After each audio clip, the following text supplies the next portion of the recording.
Célébration de la nuit du destin. Dans la nuit d'hier à aujourd'hui, le thème de la célébration de cette année, l'épreuve. Quelle compréhension en islam et comment y faire face. Et puis plus de 5 millions de Burundais appelés à choisir leur président aujourd'hui, mais aussi leurs députés et conseillers municipaux. Bonsoir et bienvenue dans le journal. La communauté musulmane a célébré la nuit du destin qui correspond chez les musulmans à 1000 mois d'adoration cette année. Cette période est dominée par la pandémie à coronavirus. Cette nuit a été observée dans certaines mosquées alors que d'autres sont toujours fermées du fait de la pandémie. Bintou Pekele a sillonné des mosquées dans la nuit d'hier à aujourd'hui. Son reportage est commenté par Dangui Dangui. À Bobo, il est un peu plus de 23 heures. À la mosquée El Hadj Seydou Toloba, imam et fidèles sont en pleine célébration de la nuit du destin. Une conférence autour du thème « L'épreuve, quelle compréhension en islam et comment y faire face » au centre de cette cérémonie religieuse. Quelques minutes plus tard, le maire de la commune, le ministre d'État Ahmed Bakayoko visite la mosquée. Le premier magistrat de la commune invite imams, guides religieux et fidèles à prier pour la paix et la stabilité en Côte d'Ivoire. Nous avons avec tous les guides prié. Oui, pour le repos de l'âme de notre cheikh, imam des imams, Aboubakary Fofana. Nous avons également prié pour la santé de tous les Ivoiriens, quelle que soit leur origine et leur confession religieuse, afin que les Ivoiriens soient épargnés pour la plupart du coronavirus. Nous avons également adressé des prières pour la santé, la longévité du président de la République. Je voulais venir ici, à Abobo, avec mes administrés, partager, prier ensemble à l'occasion de cette nuit du destin. Le message du maire Ahmed Bakayoko bien perçu par la communauté de cette mosquée. On va faire doigt pour eux, pour nous, pour la fille, tous les Ivoiriens. Autre destination, quartier Paillet dans la commune d'Adjamé, il est 1h du matin. À la mosquée Amina, les fidèles en pleine prière. Le Ramadan 2020 est une épreuve. On n'a pas manifesté les lettres cadres comme on voulait manifester. Le Ramadan est très très compliqué pour nous cette année. Mais alhamdoulilah, on prend ça comme ça en tant qu'un homme croyant. Un peu plus loin, à Paillet Extension, la grande mosquée toujours fermée. Pas de célébration de la nuit du destin. Selon des témoins, cette mosquée n'a pas ouvert ses portes depuis l'annonce de la fermeture des mosquées due à la Covid-19. Les enfants qui ont la nostalgie de cette nuit sont dans les rues, aux côtés des mendiants. 1h30, 2 plateaux adjoints dans la commune de Cocody. La mosquée de feu El Hadj Aboubakary Fofana est également fermée. Cette mosquée qui regorgeait du monde en pareilles circonstances ne connaîtra pas cet engouement. Le décor est sombre. Son imam principal, le guide de la communauté musulmane, a été rappelé à Dieu. Si la Covid-19 contraint des mosquées à rester fermées, elle ne peut empêcher certains fidèles de prier chez eux. La famille Nana Madjan Diara Souba au quartier Faya, toujours dans la commune de Cocody, observe la nuit du destin dans la petite mosquée familiale. Le coronavirus a changé les habitudes de cette famille. Moi, j'ai choisi personnellement de rester en famille et pour question de sécurité, de santé. On a fait nafla et puis on essaye de faire des bénédictions pour nous-mêmes et puis pour nos parents qui sont partis. Les épouses, quant à elles, gardent encore le souvenir des années précédentes. Les autres années, nous partons à la mosquée, on prie en groupe, on fait des zikrs, ensuite on fait des aumônes, des sacrifices et après on rentre à la maison. La nuit du destin, Laylatul Qadr, est célébrée dans la 27e nuit du mois de Ramadan. Elle vaut 1000 mois d'adoration et ses mérites coulent jusqu'à l'appel de la prière de l'aube. Mosquée Fatima Zahra de Grand Bassam, cette nuit a été exceptionnellement remplacée par une journée de prière et de lecture du Coran. Bintou Pekele, Clément Boko. En situation exceptionnelle, mesures exceptionnelles. Le respect des mesures barrières, un défi à relever pour les guides religieux de la cité balnéaire. La communauté musulmane de la grande mosquée Fatima Zahra de Grand Bassam a initié la lecture intégrale des 6236 versets du Saint-Coran. Lecture qui s'inscrit dans le cadre de la célébration de Laylatul Qadr, la nuit du destin. Après la lecture, Moussa Dramé, l'imam principal et ses adjoints ont entretenu les fidèles sur comment le musulman doit-il faire face à l'épreuve de cette crise sanitaire. Je vais vous éprouver, c'est Dieu qui l'a dit. Il a cité un certain nombre de choses. Le Covid-19 fait partie de ces choses-là. Et le monde est éprouvé. Face à cette épreuve-là, qu'est-ce qu'il faut faire?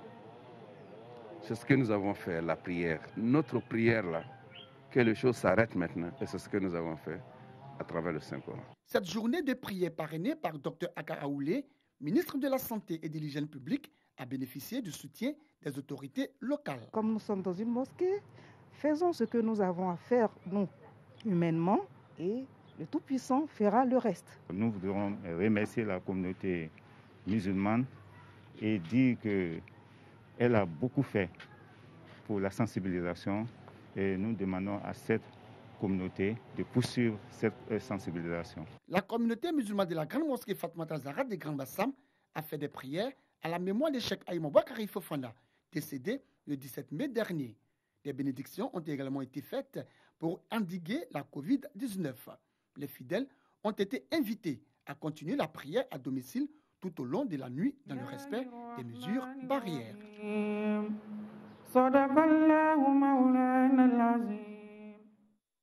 La pandémie de la maladie à coronavirus affecte-t-elle les systèmes alimentaires, la sécurité alimentaire et les moyens d'existence agricole?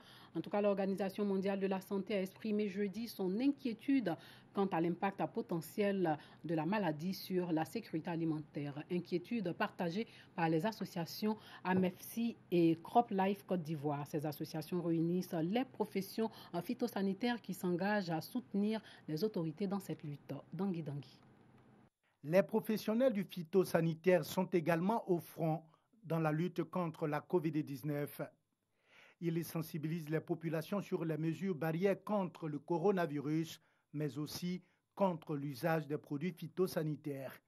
L'enjeu, éviter à la Côte d'Ivoire une insécurité alimentaire du fait de la crise sanitaire. Et si justement nos paysans arrivent à respecter ces mesures complémentaires, il est clair que justement nous pourrons justement éviter cette crise alimentaire.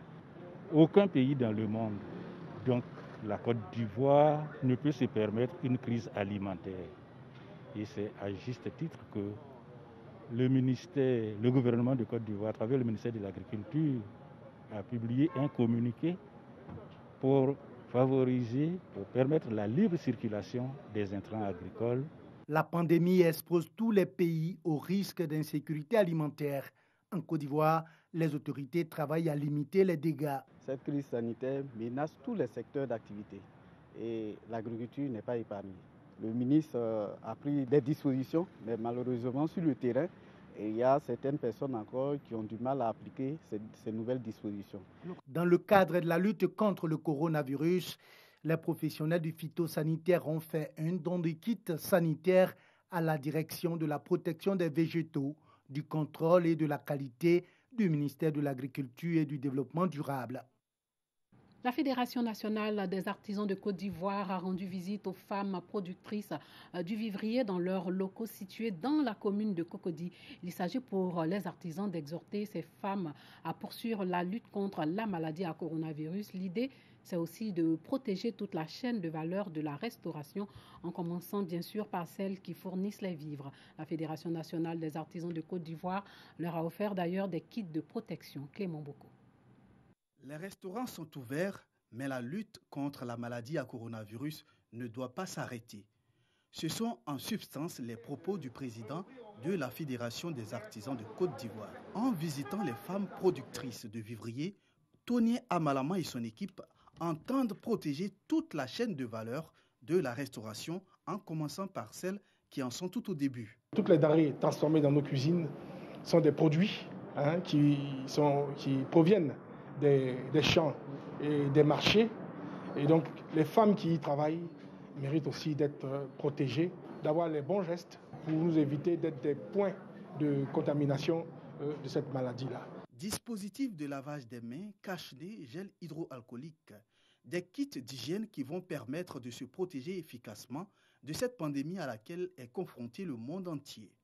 Pour Irielou Colette, présidente de la Fédération nationale des sociétés coopératives du vivrier de Côte d'Ivoire, C'est un don salutaire. On ne peut pas rester à la maison sans aller au champ pour aller chercher les produits pour venir.